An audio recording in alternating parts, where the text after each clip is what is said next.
disturb your sleep, did I?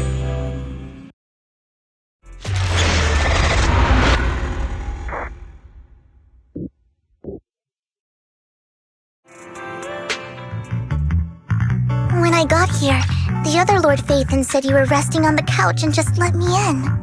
I meant to keep you company while you slept, but then I dozed off myself. I was going to sit here looking super cute, hands cupping my face. You know, like the #1 sleepy face I want to wake up to pose. I can't believe I ended up falling asleep myself. Vivian, are you sure you're awake? That sounded like sleep talk. I'm sure sleeping in that position couldn't have been comfortable either. No, Lord Phaethon. I was just worried that I had disturbed your rest. Just being able to see you sleeping peacefully is already the highlight of my day. No, my entire month. Though it is a bit late, but...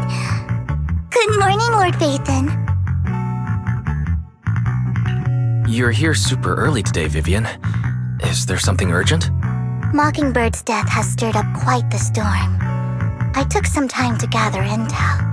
It seems someone deliberately leaked the story that Hugo is an illegitimate child of the Ravenlock family, but I haven't found the source yet. Could it be Hugo's uncle, Hartman? Maybe he's trying to turn people against Hugo and Mockingbird by playing the illegitimate child card. I suspected that too. He could be using Hugo's background to make people believe Mockingbird is just another Top's pawn.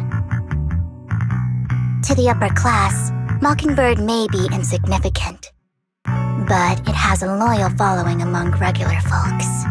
But after some digging, I was surprised to find that the public isn't turning on Hugo. They're actually starting to see him in a better light. Some people feel bad for him, some relate to his struggles, and Hartman's the one getting all the heat. Public outcry against Hartman is growing, with many believing he murdered Hugo for his own selfish gain. Tops is hosting an industry summit this week, a responsibility usually handled by the Ravenlocks.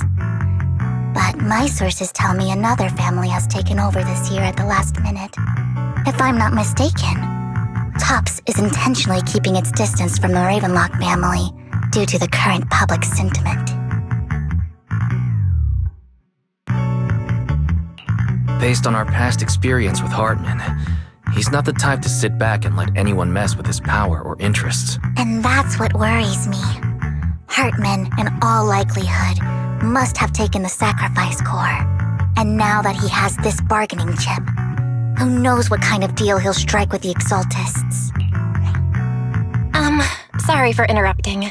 Can I borrow Wise for a minute? Oh, no problem at all. I'm sure you have important Phaethon matters to discuss. Take your time. I'll just be waiting outside. Wait! Don't go outside, Oh, don't mind me, Lord Phaethon. I wanted to browse the videotapes anyway. I'll be right here. Just let me know when you're done. Thank goodness Vivian didn't walk out the main door. Lycon's been pacing around outside for like half an hour and scared off at least 5 customers. He's stressing over what he did to Hugo in front of Vivian, but he really needs to talk to us. Maybe you should go speak with him first? Sure, I'll go talk to him. At the end of the day, we're all after the same enemy.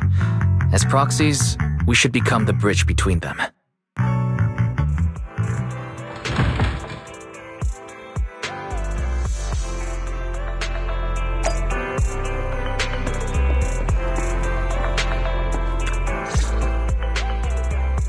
Good morning, Master Proxy.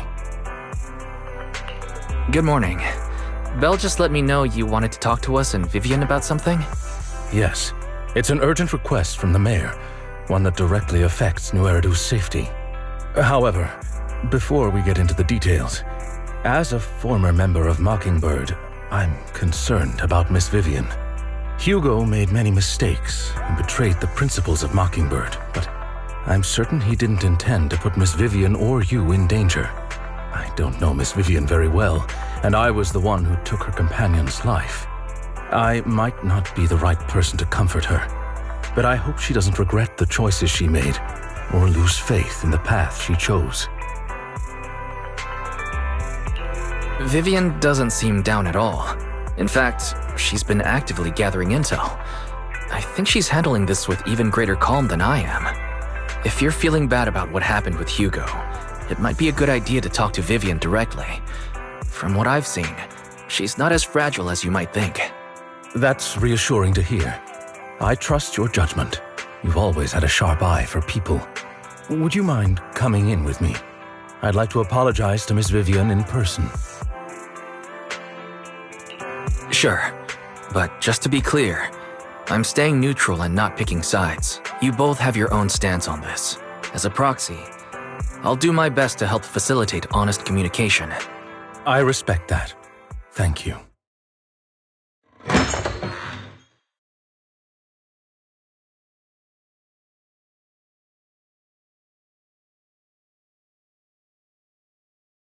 Miss Vivian, I'm very sorry about Hugo.